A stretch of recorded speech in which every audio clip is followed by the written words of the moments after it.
Good afternoon. Good afternoon, ladies and gentlemen. Welcome at this very first Microfinance Lunch Break here in Brussels. We really hope that we are starting today a tradition here in Belgium, a tradition to put microfinance on the agenda of all kinds of stakeholders involved, like bankers, of course, consultants, like people, other kind of service providers, NGOs, and perhaps people who don't know yet that they might become involved in future. I must say this is not a very special thing, that is not very original that you are following here. This is actually something that started even in '94. The lady who started this in Luxembourg, Mia Adams, is also here present here at our event. And it's started by ADA. ADA is our partner organization in Luxembourg. And they do this since '94, '96. And so we are doing the same here in Belgium. Two enthusiastic people I would like to introduce to you who are backing this very strongly. People like Danny de Raymaeker and Michel Vermaerke. Danny de Raymaeker, CEO of Belgium, and Michel Vermaerke, Managing Director of Febelfin, the umbrella organization or the Federation of the Belgian financial sector. So before I leave the floor, of course, to our guest speaker, Damian Von Stauffenberg, I would like to invite Mr. Danny de Raymaeker for the introduction. Thank you. Ladies and gentlemen, it's my great pleasure to welcome you on behalf of KBC in this auditorium for the first Microfinance Lunch Break. In case you were wondering why KBC would be interested in microfinance, I think it's maybe useful to point out, of course, that since its conception, KBC has had a very warm sympathy for microfinance, and we have, of course, very strong links with BRS. We support the BRS on three different levels. The first level is a purely financial level. We support the BRS with financial means.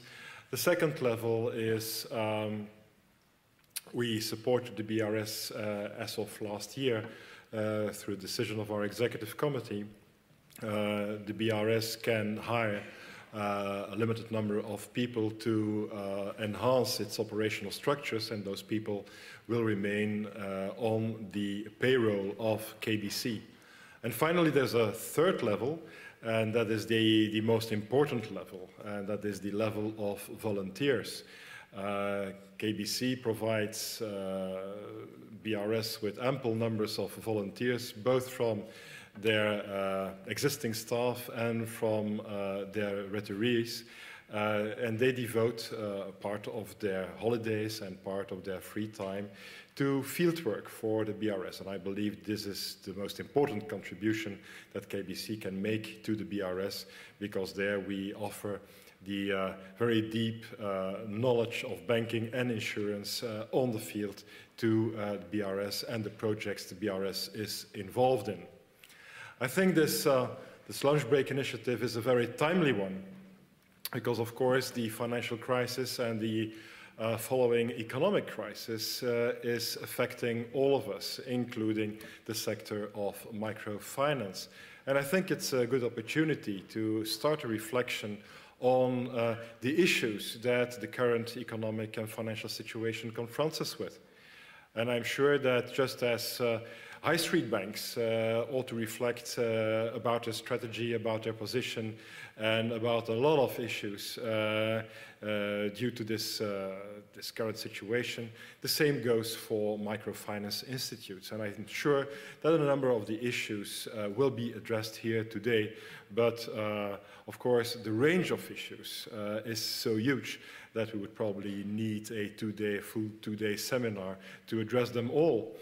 So I just take a sample of the main issues as they present them to us and to microfinance institutes. I would say the first is, of course, who in the current situation is going to invest in microfinance institutions? Are there still investors willing to risk their money in enterprises like these in the current situation? A second question that one can address is how is the current crisis and the deepening economic recession going to affect the typical customers of the microfinance industry? Is it going to affect them at all, and in which way is it going to affect them? Is the crisis going to bite very deeply into the activities of the people that normally look to microfinance institutes to provide them with loans and with funding? Or is it going to be something that goes over the heads of those people or not? Another issue is the very important issue of liquidity.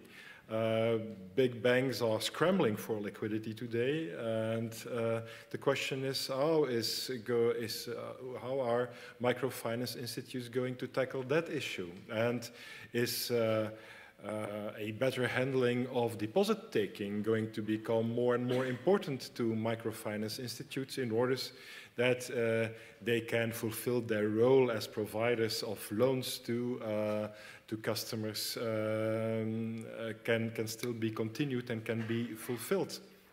And then a final question that is confronting all of us is, of course, risk management. Is the current crisis an opportunity to beef up the risk management at our institutions? I think this is a question that has to be addressed both by high street banks and by microfinance institutes. So I think the current crisis presents us with a lot of questions, with a lot of food for thought, and I think that events just like this one can make a start of formulating answers to those questions. And so it's nice to have a lot of people in the room that are keenly interested in these subjects, so that an interesting dialogue can come into being here. So enough from me. I would say time to really start addressing the issues, and I would like to invite Michel Vermaerke to introduce our main speaker of today. Michel, the floor is yours. Danny, thank you, and thank you also for your hospitality. Einstein once observed that we have to learn from yesterday, we have to live for today, and we have to hope for tomorrow. The important thing is never to stop questioning. The important thing is to keep on learning. And with these wise words from Einstein, it's truly an honor and a pleasure, ladies and gentlemen, to be here on behalf of the financial sector, on behalf of Febelfin, and to have, first of all, been invited to be associated to this excellent initiative, this lunch break on microfinance. We in the financial sector, it's true, we go through a financial crisis. Yes, we are learning quite a lot these days, and we should be very open to what is living in society and to what has been going on in the world, because the world of finance has also truly become a global world, a global finance world. That's also true for the world of microfinance, which is truly happening in many places in the world. I was astonished to read in one of the briefing materials that 3 billion people in the world still do not have access to commercial loans. And I think it's good that there has been this development on microfinance. It has been a success, measured both by the growth of its product worldwide, but also by its increased competitiveness. Now, people say that in bad times, in particular, the product of microfinance will flourish. I think we are very honored to have Mr. Von Stauffenberg sharing with us his views and how he is going to look at the world of microfinance and the financial crisis and what we can learn from it, but also what it will mean for the world of microfinance. I also would like to congratulate the people who have taken this initiative, Kurt, you, and also your Luxembourg colleagues, myself I've been living for 6 years in Luxembourg, and I've learned many things from the Luxembourgs, and one of them was, it's not because we are small that we should think small.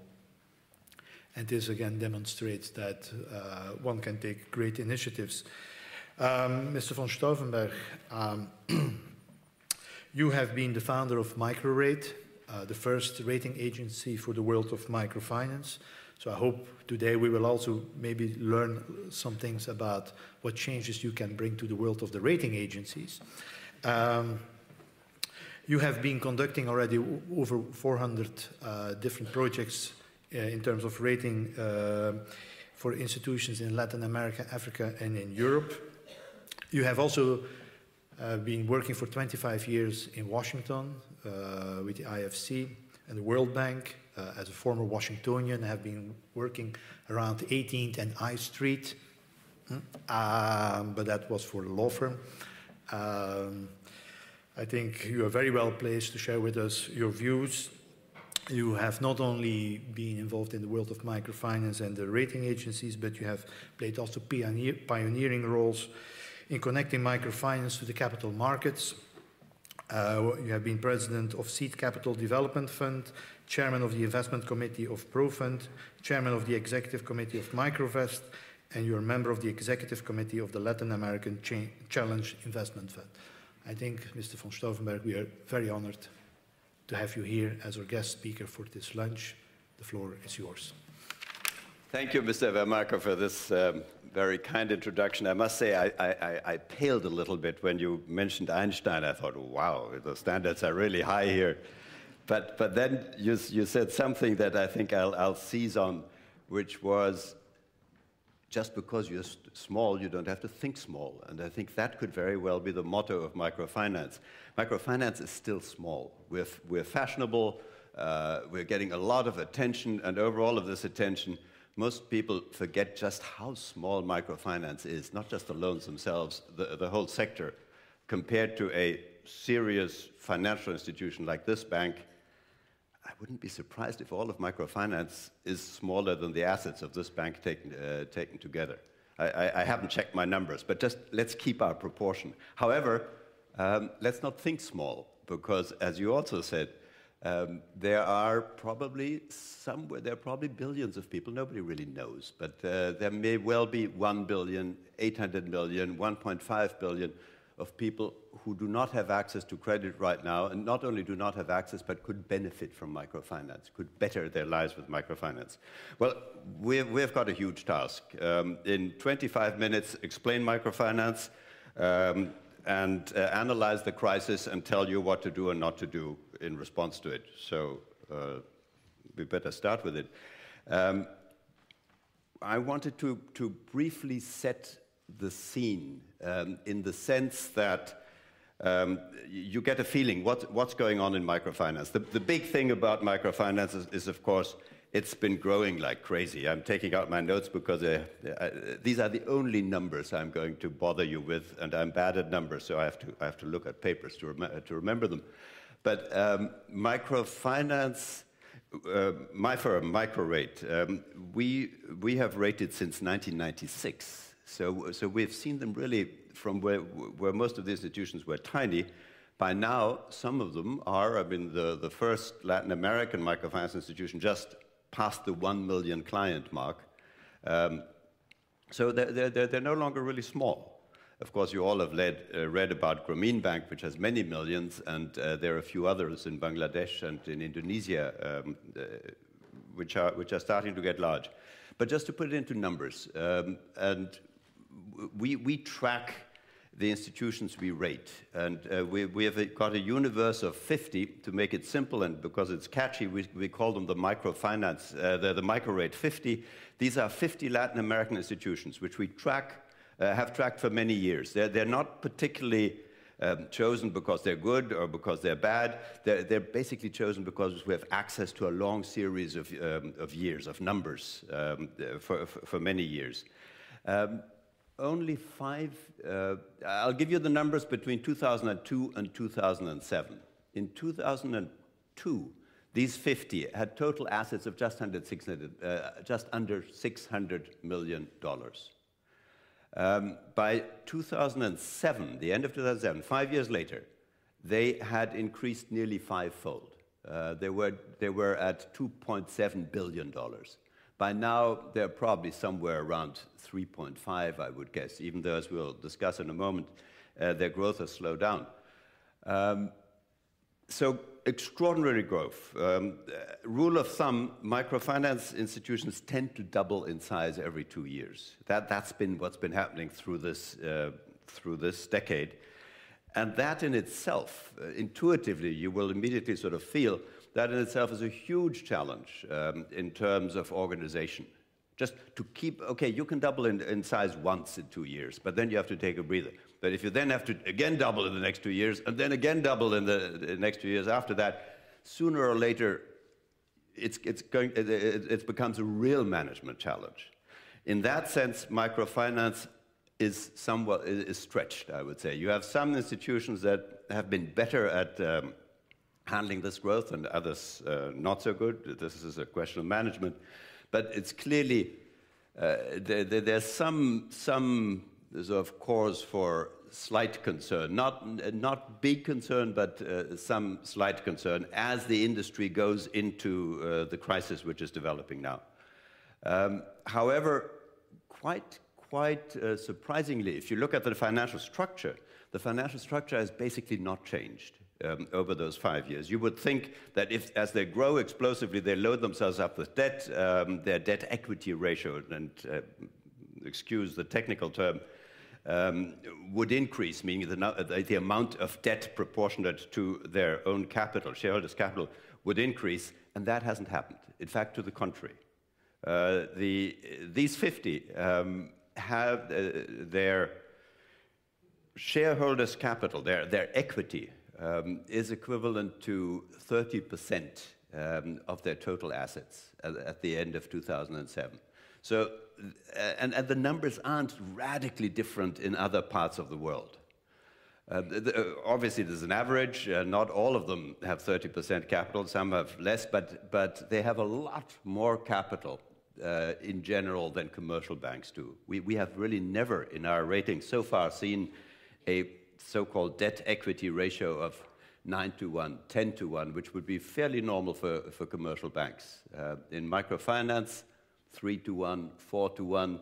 If they become regulated institutions, maybe 6-to-1. That'd be getting high. So conservative financial structure. Another surprise for you. We, who are living in the developed world and read the press of the developed world, read a lot about funding flowing from the developed world into microfinance. And yes, so-called microfinance funds have grown like mushrooms over the last 4 years. In fact, they, in turn, they have not doubled in size every 2 years. They have doubled in size every year, 3 years running through 2007. We don't have the 2008 numbers yet, but I'm certain that they have not doubled in 2008. Growth has certainly slowed down. So there was an explosive response of specialized funds that raise money in rich countries and channel it to microfinance institutions in poor countries,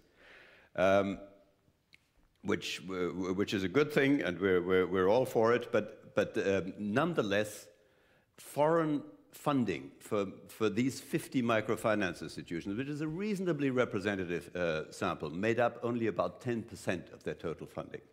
So don't get this impression that donors, development banks, and these newer private funds are the ones that keep microfinance afloat.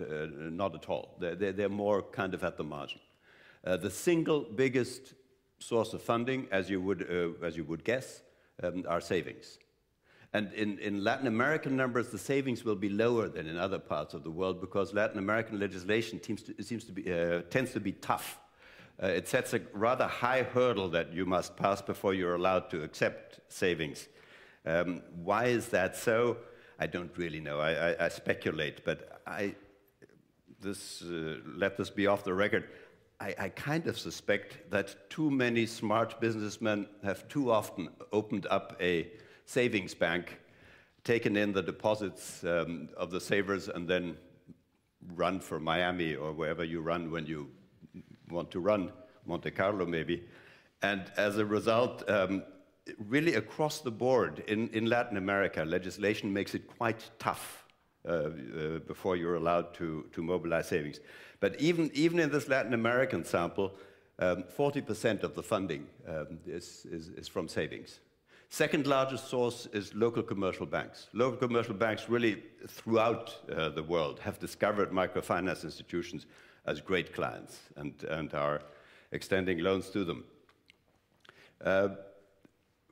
Microfinance institutions are also in relatively good shape, in fact, not relatively, in excellent shape as far as their portfolio quality, the quality of their loans are concerned. The average, and I think I can fulfill my promise if I promise to you, this is the last piece of jargon I'm throwing to you. The average portfolio at risk, which is really the strictest measure of portfolio quality, meaning loans affected by late payments, was 3.4% at the end of 2007. That's the last year for which we have good numbers. We have only estimates for 2008 so far. 3.7, a portfolio at risk of 3.7% is really extraordinarily low. It is much lower than what you would see in commercial banks in those same countries. And when I say much, much means it's about half or 1/3 of what you would commonly see in commercial banks. And moreover, these loans which are in arrears, these risky loans, are backed by very high reserves. In fact, the so-called provisions that were set up to cover loans that go sour exceed the total amount of loans that are affected by arrears in the average microfinance institution. So all of that, good news, great. What is it driven by? How come this tremendous growth? How can you double in size once every 2 years, keeping on going? There a word on what microfinance really is, and that I would like you to sort of take in. Microfinance is not just small loans to poor people. It is that as well, but if that was all there's to microfinance, well, moneylenders and loan sharks have been making small loans to poor people, well, probably starting with Adam and Eve, but certainly for many thousands of years. So that's not the characteristic. So what is it about specifically microcredit that makes it so revolutionary, that has kind of hit us in the last 15, 20 years? And it's something, as so often in development, we stumbled into without realizing. Nobody kind of saw that. Not even Professor Yunus, I dare to say, saw that potential. He stumbled into it, others stumbled into it at the same time, which is, in developing countries, you have a large proportion of the population that has no job as you and I know it, meaning they don't get a paycheck. They basically have to make somehow a living. They don't even have a farm.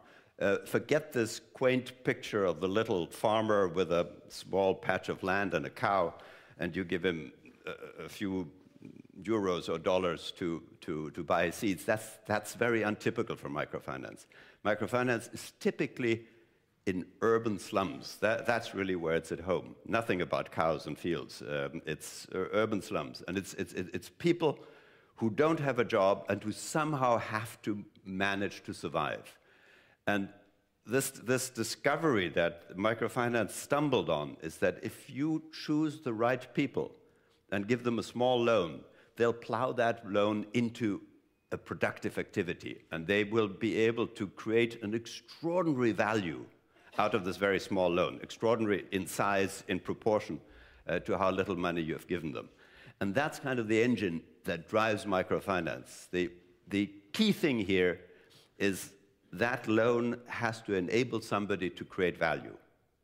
If all you do is give somebody a loan, well, if that person then goes and buys a TV set or a refrigerator or new mattress, these are all not bad things, but that's not microcredit. that's more likely than not consumer credit. Microcredit has to be tied to a productive activity. Otherwise, it's not the right thing.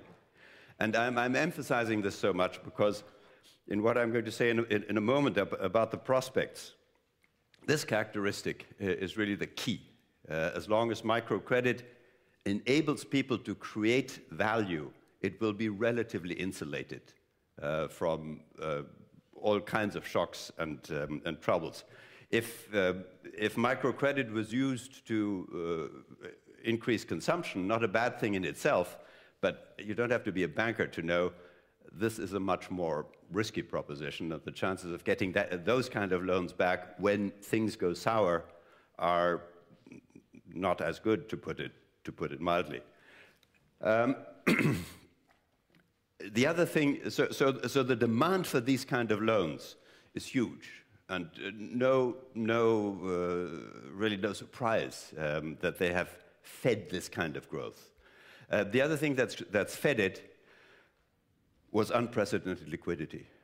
You're well familiar with that. In this decade, financial markets have been certainly more liquid than they had been in a very long time. It has been not that difficult for most MFIs to fund this kind of rate of growth. And I mentioned to you what the sources were. Long ago, microfinance has outgrown and left behind the development funding. Development aid, it still operates on the margin. It still operates as seed capital, more in Africa, much less in Latin America, but it's very much at the margin. It really does not play much of a role any longer, which is a good thing. That's exactly what's supposed to happen. As microfinance grew, it also did a few other things that positioned it relatively well. Microfinance institutions were forced to formalize. When I say formalize, meaning they turned from little NGOs, typically that's the way they start, into formal financial institutions. Formal financial institutions are supervised by banking authorities. Why do they do it? Good question. You kind of ask yourself, why? I mean, isn't that crazy? If you're an NGO and you can do what you want and nobody looks over your shoulders and nobody asks you questions, you don't have to report to anybody, and above all, you don't have to pay taxes, why would you give that up? The reason is quite simple. Because of this incredibly fast growth, their hunger for funding is, of course, equally big. And as an NGO, your access to credit is limited. At some point, you hit a wall, and banks will get kind of uneasy because they say, okay, who owns this outfit? Who supports it if they get into trouble? At that point, they're kind of forced by circumstances to convert into formal financial institution, which again is all to the good because they then become supervised by banking supervisors and they play according to known rules. So something like 2/3 of the microfinance institutions we started out rating as NGOs have by now become formalized in their respective countries. The third factor that really affects them is competition. Again, if you increase your size 5-fold in 5 years, it's kind of to be expected that you start stepping on each other's toes. And that is happening to microfinance institutions in certain isolated markets. Microfinance has not yet penetrated very far into its potential market. We're still in early days. Market penetration is probably no more than 10%, probably considerably less than 10% of those who potentially could benefit from it receive it. Nonetheless, in certain spots, you already have fierce competition with 5, 6, 7, 8 MFIs, microfinance institutions, competing with each other, trying to outdo each other, lowering their lending rates. And as they fight for market share, this is something we watch with some worry. As they fight for market share, they have to lower their lending standards. You can be much choosier if you're the only provider than if you tell somebody who comes to a loan, no, I don't like you very much. and you then know he goes down the street or she goes down the street to the competitor who will give her a loan. So we have seen this steady decline in standards, which is a bit of a worry. How much so, how much we should worry, we will quite frankly see now.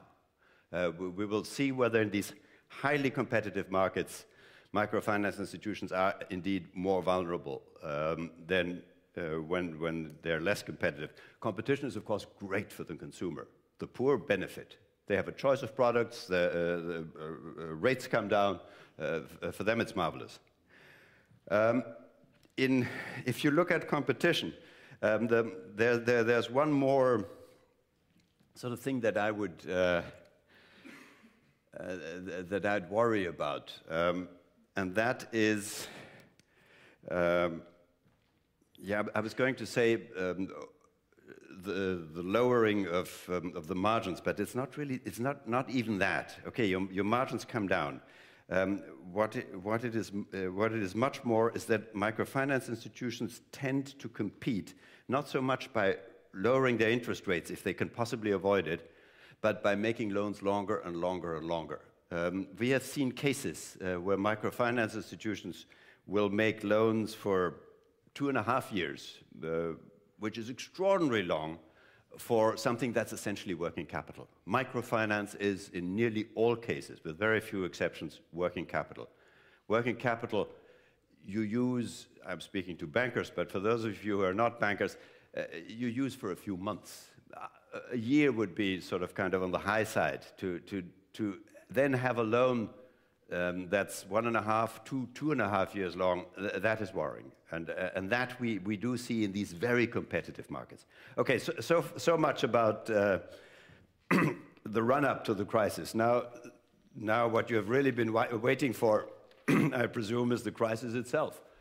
And the crisis itself is here in one incarnation, which is the financial crisis. The financial systems are feeling the reverberations of the crisis in rich countries, in the poor countries where we rate microfinance institutions, meaning suddenly where credit had been plentiful and really cheap, it's scarce and really expensive. And that happened very quickly in the second half of last year, really in the last 3 months of last year. And the first shock waves that we could see were in Mexico. Not much of a surprise, because Mexico is, of course, very closely linked to the United States in its economy. But in Mexico, we saw something that was quite unexpected. In Mexico, virtually all the large banks are foreign-owned. There's only one exception. There's only one largish bank that's still Mexican. And these large international banks, quite early, towards the middle of last year, even in the second quarter of last year, stopped lending. And microfinance institutions sort of woke up to this rude shock. Wow, the credit lines which we thought we had arranged have evaporated on us. From this sort of early warning, by the third quarter, and certainly by the fourth quarter, microfinance institutions found themselves scrambling to a good extent, scrambling for funding. It's not yet critical, with few exceptions. And just an anecdote: the last rating we did last year was an institution that's really in dire trouble. I don't think I've ever seen a microfinance institution that's in that bad shape. However, that particular one is in dire trouble not because of funding difficulties, not because of the international crisis closing in on it, but for good old-fashioned reasons. After all, they are a financial intermediary: lousy management and dishonesty. And well, hell, even a microfinance institution will run into trouble if it's badly managed and if the people steal. And that we saw there. We have not yet seen a microfinance institution that's in trouble because of this tightening of credit.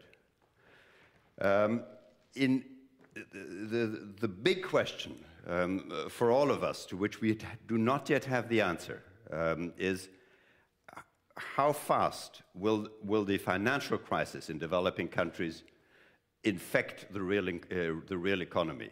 It is on the whole not done so. There are a few exceptions. We see branches in mining towns, for instance, getting into trouble because the mining town is sort of a one industry economy, and commodity prices, of course, have gone through the floor. And in those towns, you would already see the real economy affected. But in the big markets, or in the big capitals, no, nothing yet. However, the microfinance institutions, because of this crisis in the financial sector, have been pulling back. They have been slowing down lending quite considerably. We don't have the numbers yet. We have the numbers for individual institutions, but not across the board. And the impact seems to be relatively large.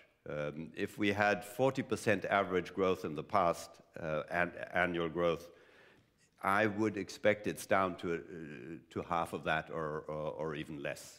And we have some microfinance institutions that have cut down to zero, and not only because they were worried about their funding, but also because they see a crisis coming. And they see it hitting their clients, and so they have been cutting back. I should look at the watch and hurry up. So this is roughly what's happening as far as the crisis is concerned. One question that for which we are searching for the answer. In the past, microfinance funds have tended to market their funds with the argument microfinance is anti-cyclical, meaning if the economy is down, microfinance is up. And that is based on evidence in the Far East, in the Asian crisis, and in isolated markets, specifically the Bolivian market in Latin America. The Asian crisis was 10 years ago. The Bolivian crisis was in the year 99, 2000, so also some time ago by now. At that time, microfinance clearly behaved anti-cyclical. Microfinance institutions boomed while everybody else was doing very badly. I'm not sure that we are going to see that to this extent this time. I strongly doubt it, because institutions are much bigger, they're much more integrated into the financial system. Above all, and here now we come to the last part of my remarks, which is what should you be watching out for? Above all, the microfinance sector as a whole, including the microfinance funds which have helped to feed the growth, has been kind of lax in its definition of what it means by the word microfinance. Back to what I said a moment ago, there has been a tendency to say, as long as it's small loans to poor people, great, let's do it. The extreme case is South Africa. South Africa used to show up at microfinance conferences with really impressive numbers, millions of clients, huge amounts flowing to them, huge amounts of credit. When you go and scratch at these so-called microfinance institutions, you realize all of them, without an exception, are consumer credit institutions. And how do you see that? From a distance, you cannot see the difference. Just by looking at their financial statements, you cannot see the difference. But you can see it when you go in and see how they make their loans. In a true microcredit always has to be based on some kind of cash flow calculation of the client. You have to understand what your client is doing to be sure that your client can generate value and repay the loan. In a consumer credit, and that's somewhat expensive and time-consuming to do. In consumer credit, you couldn't care less. All you care about is collateral. The collateral normally is a salary. Can you pledge a salary? If yes, you get the loan. No further questions asked. And to the extent that microfinance institutions have allowed themselves to be lured into consumer credit, they are highly exposed, because consumer credit is a typical boom and bust industry that not only goes with the business cycle, but that exaggerates the business cycles. And it comes down really hard when economies contract. However, even leaving aside these extreme cases where microfinance institutions have done more, have done outright consumer lending, simply if they're not very good at understanding how their clients make their living. And you can make pretty good loans and still not really understand how their clients make their living. They would be exposed. I give you an example. The solidarity lending, which is by many seen as kind of the prototypical microfinance loan, where you don't lend to an individual, you lend to a group, normally a group of women. In its more extreme form, Grameen Bank is one of those more extreme forms. I mentioned Grameen Bank because the bank received the Peace Nobel Prize 2.5 years ago. In those cases, you don't really ask, what are you going to use the loan for? All you ask is, okay, is the group okay with this loan? Are you prepared to take that risk? And if they say yes, you extend the loan. They are also skating on somewhat thin ice to the extent that these loans did not end up in wealth-creating activities. So I would recommend looking into the future. First of all, check really hard what is that bank really, that microfinance bank or that microfinance institution really doing? Whom is it lending to, and what is it lending for? Again, this is not really, these fundamental questions are not different from questions you ask in any bank. Basically, it's know your customer and know what he wants to do with the money. And that's true on this very tiny microfinance scale just as much as it is in mega banking. I'll cut short here because I really look forward to your questions. And let me just mention that I really look forward to questions about ratings and the ethics of raters. Thank you very much. My name is Antonie Koning. I'm the coordinator of the EU ACP Microfinance Program. I'm very grateful for Damian to share his wisdom with us. I think it was a very good presentation and outline of the situation we currently face. I wanted to ask Damian if you could comment, though, a little bit more on other microfinance services. I think most of your comments have referred to microcredit and the provision of loans. And I'm wondering to what extent the other services, such as savings, transfers, and microinsurance, are being affected by the current situation and maybe play an even more important role today than in the past. Thank you. A very good question, Antonie. Certainly, these other services are playing a greater role and a very fast-growing role. Just think of money transfers. They're kind of localized. There are certain countries where they're really huge. Think of Ecuador, think of Salvador linked into the US. In those countries where these money transfers have become big, they have felt the crisis nearly instantly. And those microfinance institutions are really suffering from a loss of revenues because volumes are so far down. Insurance, I would say it's still early days. Microfinance, of course, theoretically you would think, is ideal as a distribution chain because microfinance institutions reach sort of into the furthest reaches of the urban slums and even into rural areas with branches kind of anywhere. If you want to sell insurance, if you can do it through that branch network, perfect. And at the same time, there's a huge demand for insurance, and insurance has been growing fast, but it's still relatively early. We don't see that often. In less than half the cases, I would say. We see bundled in with a financial product, an insurance product. You mentioned deposits. Obviously, deposits have played a huge role in funding the microfinance institutions, but I think, Antonie, what you were probably more referring to, they're playing a huge role in relieving clients from the need to put their money under the mattress. And if they're lucky, they may even get interest on it, though we're watching with worry. in many countries, inflation is rising. In this decade, in most Latin American countries, with very few exceptions, inflation has been under 10% annually. Now we suddenly see it in a number of countries go up to the teens, and in extreme cases into the 20s. If you're in one of those countries and you're a saver, bad luck to you, because the rates you get on savings deposits never will compensate you for the impact of inflation. One aspect escaped me more or less. When you give loans to young entrepreneurs or groups of entrepreneurs, what kind of guarantee or commitment are you expecting? First of all, we of course don't give loans. The microfinance institutions provide loans.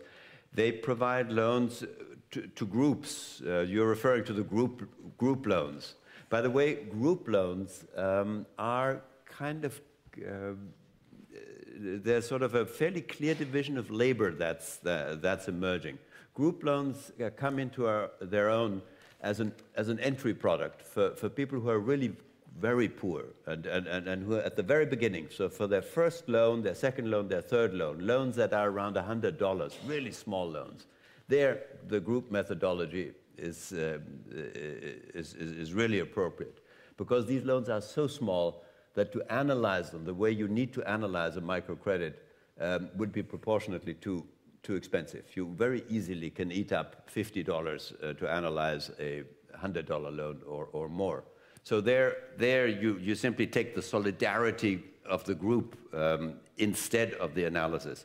However, very soon, as the amounts rise, your group clients will abandon you the moment they get a chance to take on an individual loan. Easy to understand.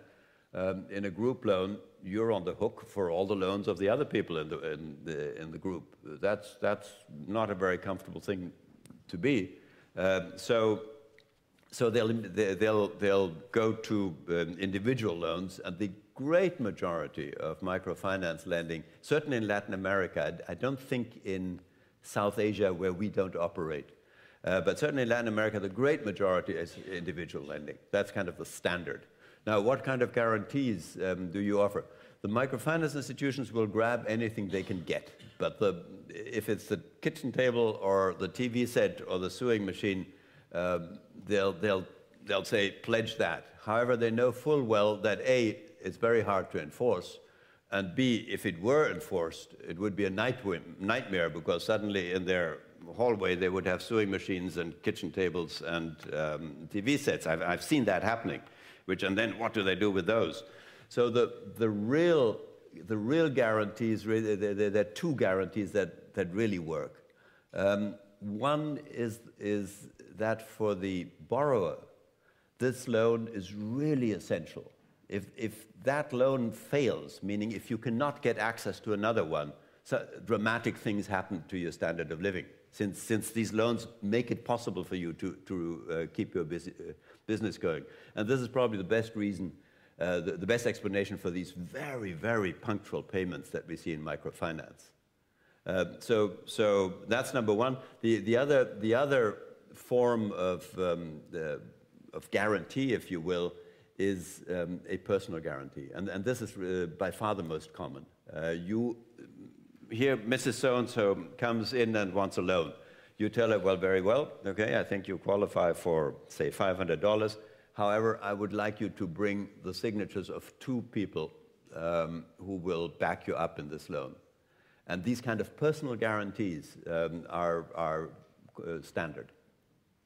And they, of course, have teeth, because the moment Mrs. So-and-so then falls into arrears, the loan officer picks up the phone to the 2 people who have guaranteed the loan and said, are you aware that this loan is in arrears? And then things happen in the background, and after a day or 2, the money usually comes in. Thank you, and also many thanks for your most interesting expose. But the suggestion was so tempting to hear about your views on the world of the rating agencies of tomorrow. As you probably know, in Europe, at European level, there are a number of proposals on the table.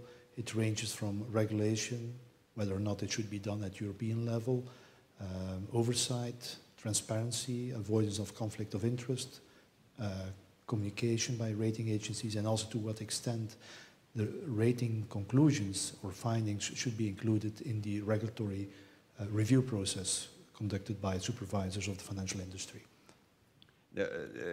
Great question. 2 weeks ago, I sat on a table like this, and next to me was the person in Standard & Poor's, the largest world's largest rating agency by far, who is in charge of microfinance. And I must admit, I misbehaved, but I simply couldn't resist the temptation to somewhat incendiary way say, look, I simply cannot understand how we raters, and of course I meant him, still dare to sit in front of an audience and look them in the eye after what has happened in the last year. How is this possible? And I then speculated to say, I think that 2 years from now, the whole rating industry will look completely different from what it is now, because you cannot sort of fall into such a complete failure as the one that rating agencies have perpetrated and just continue as if nothing has happened, which is what's happening right now. And then if you want to be really cheap and sort of turn the knife in the wound, you mentioned AIG, which had a AA rating right up to the day when it was intervened by the federal government. And as of today, I think the US government has pumped in $135 billion and counting. They're still going. So you kind of say, well, AA rating? What does that mean? But let's talk about microfinance. I cannot speculate about the wider industry. I can see this industry. If raters don't take the trouble to understand what the institution do that they rate, they're in deep trouble. They're asking for it. And to that extent, raters have been really asking for it. When you go and understanding what it does doesn't mean just read their financial statements and then go and visit headquarters, talk to the general manager and a few senior manager and say, good, okay, and go home. That's not good enough. In the case of microfinance, you have to go out in the field. You have to see the loan officers at work. You have to see how they interact with their clients. And on the whole, certainly the large conventional rating agencies, not on the whole, they're simply not doing that. This is too expensive. It's not worth their while. We send teams of 2 people for up to a week into the field. Rating agencies don't want to spend that kind of time, particularly not with piddly little banks that can't pay very high fees. So what goes for you when I said, you bankers, where I said, understand your client, understand what he really does, goes doubly for rating agencies. And there they have really failed. I mean, I've seen it. Don't get me going, and I get kind of, anyway. If anybody is interested, we can pursue that later on. But just some thoughts about where it's going to go. Tighter regulation, no doubt, will happen. I doubt it's the answer. Why? Because rating is at least as much an art as it is a quantitative science. At least, and when I say at least, I mean it's really much more an art. There's so much judgment in rating that you cannot easily replace it with rules and regulations. Look at the auditing industry. The auditing industry has been fairly sort of hemmed in with rules and regulations. And, well, I mentioned to you this outfit we rated just before Christmas, which is in dire straits. They got a clean audit from a leading worldwide known auditing firm. They simply didn't see it. And need I mention that they got an A rating from a rating agency as well. So I don't have good answers, but it's not as easy as just say, okay, we're going to issue lots of rules to sort of hem you in. My name is Jan Huigebert. I'm chairman of KBC. Perhaps the first question on the rating agency you preside. How is the financing going? Is this something similar to the other great commercial rating agencies, or do you have another financing system? The second thing is a purely interested question. We as KBC support BRS and also Incofin, and do these institutions have a rating from your organization? And the third question is, when you see what is done in Belgium on microfinance, can you give a flavor on a comparison what other, say, comparable countries in Europe do in a quantitative way in that area? Thank you. To start with your last question, I don't know microfinance in developed countries, in the US or in Western Europe. What I've heard about it is that the only thing it has in common with microfinance in developing countries is the name, nothing else. In rich countries, I don't know of a single microfinance institution that's financially viable on its own in a rich country. Maybe somebody will come up afterward and correct me, but so far I've never heard of one. So microfinance in rich countries tends to be much more a social intervention than financial intermediation. That's sort of for starters. Number two, Incofin and others, who intermediate money, who raise it from savers or investors in rich countries and channel it into microfinance in poor countries, they quite often, and I would say, I would hope very often, rely on our ratings. They use our ratings. Our ratings should not be the only thing they use, because they take the risk, we don't. And whoever takes the risk has to do his homework as well. But at least we can open their eyes to certain areas where they should watch out and sort of prepare the terrain for their own analysis. And finally, the first question, I would have planted the question if I had thought of it, which is, how are you guys paid?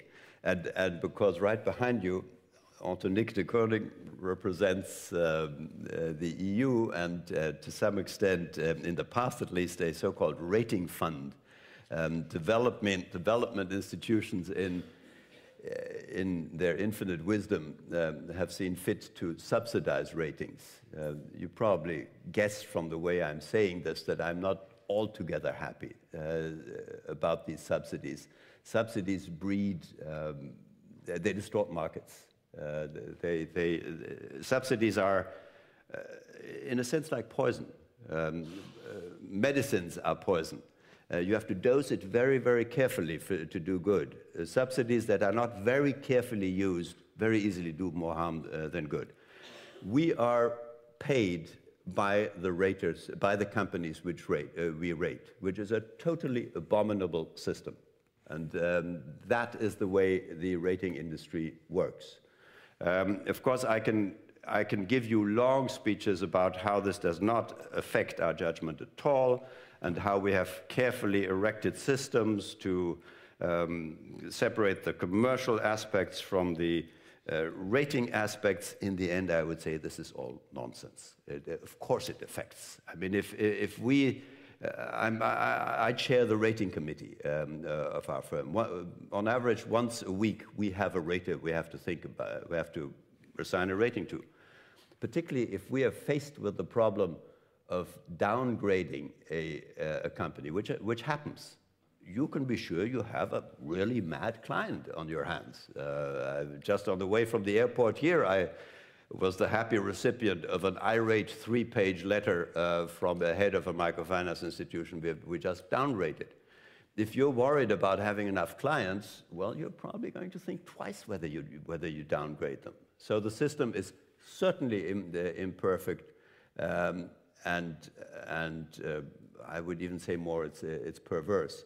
Why do I bring that up? Because the rating funds, again in their infinite wisdom, so far insist that all the ratings we produce get published on a public website, meaning we can't sell them to the investors. And the people who should really be paying for these ratings are the investors. We've started getting investors like Incofin to subscribe to our rating reports, but if then donors come along and said, no, thou shalt publish them for free access for everybody, you kind of roll back the clock. No, I'm not going to argue with Damian in front of everybody, but I just wanted to ask another question with my other hat on. I also represent CGAP, an international resource center focusing on microfinance. And I took note of your, both the comments that you made about relatively restricted impact that we currently see at the level of the MFIs in terms of their credit or liquidity issues. But you did give the example of Mexico, where the private sector more or less withdrew. And even though you argue donors should be in the margin, I just wondered whether you could comment on the facility that was created this week by KfW and IFC of a significant amount of funding available to refinance MFIs. Is that the kind of response that funders should be giving to this crisis to help move forward? Yes and no.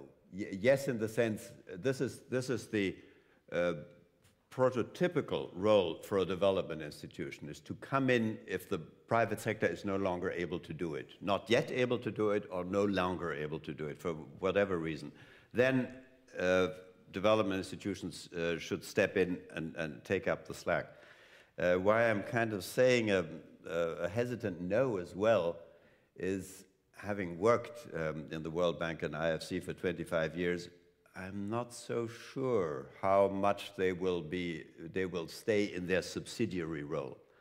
Development institutions sadly measure their success in numbers of dollars spent.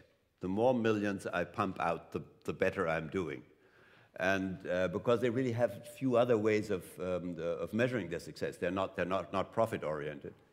So we have seen in the past that development institutions have pretty mercilessly crowded into microfinance and crowded out private institutions that were perfectly willing to lend. And among those, KfW and IFC, the two who have just announced this line, were the biggest. In fact, IFC was the biggest. KfW was the biggest. And so I'm not so sure whether KfW and IFC have suddenly got virtue, but let's give them the benefit of the doubt, and let's hope that they will really only provide money in cases where the private sector is not prepared, no longer prepared to lend. The proof for it will be at what prices do they lend. If the prices are low and the terms are long, then they're going to push out the private sector, whatever else they may say to the contrary notwithstanding. So far they say they're going to charge more. Let's see. So, Mr. Von Stauffenberg, it was a clear and concise bird's eye view that you gave us about microfinance and the crisis. For sure, there are a lot of brain teasers in your remarks, and we will take them home and think about them. But as was told in the beginning, it is a small sector. We also, as BRS and Cera, are small players. But this has never been an incentive for us to think small, and I think that these microfinance lunch breaks proves that we can create value, as you told, is what is also necessary in microfinance. To go back in history, and I won't take it too long, but in fact, it was also a German who started with the principles that we now apply with Cera. It was Friedrich Wilhelm Raiffeisen, the founder of the cooperative banking system, who inspired us at the end of the 19th century, us, our predecessors, of course, to have these corporate values and to start with banking here in Belgium, based on the values of cooperation, solidarity, and respect for the individual. And as today, we are, with Cera, a cooperative financial holding with a double mission. First of all, we are a shareholder of KBC, and we want to remain a stable shareholder of this bank. And on the other hand, we are community investors. We invest on a regional basis, on an international basis, and on a national basis. And this international community investing is executed through BRS, the Belgian Raiffeisen Foundation, which has as purpose solidarity-based banking and insurance. So we are playing, let's say, in the tier 2, tier 1 of the pyramid of microfinance, not in the large institutions. We do that together with KBC. KBC, after the merger, was also inspired by our model of solidarity-based banking and insurance. And as of today, as Mr. de Raymaeker said in his introduction, they are playing an important role in the cooperation with BRS through their financial support, through their employee involvement programs, but also through the expertise and the know-how of the many volunteers who volunteered together with Cera and BRS in the domain of solidarity-based banking and insurance. I would also like to thank our partners for today who made it possible, Febelfin and ADA, to have this Microfinance Lunch Break for the first time here. And our target is to improve the awareness in the area of microfinance and microinsurance in the Belgian and Luxembourg financial community. I hope, and I'm convinced, that today was the first in a successful series to highlight the importance of solidarity-based finance and insurance. And I would like to thank all of you for your presence here and make a warm appeal to make these lunch breaks a tradition in the future. Thanks a lot, Mr. Von Stauffenberg, and much success with MicroRate and your activities in microfinance. And I would like to invite you all for the luncheon. Thank you.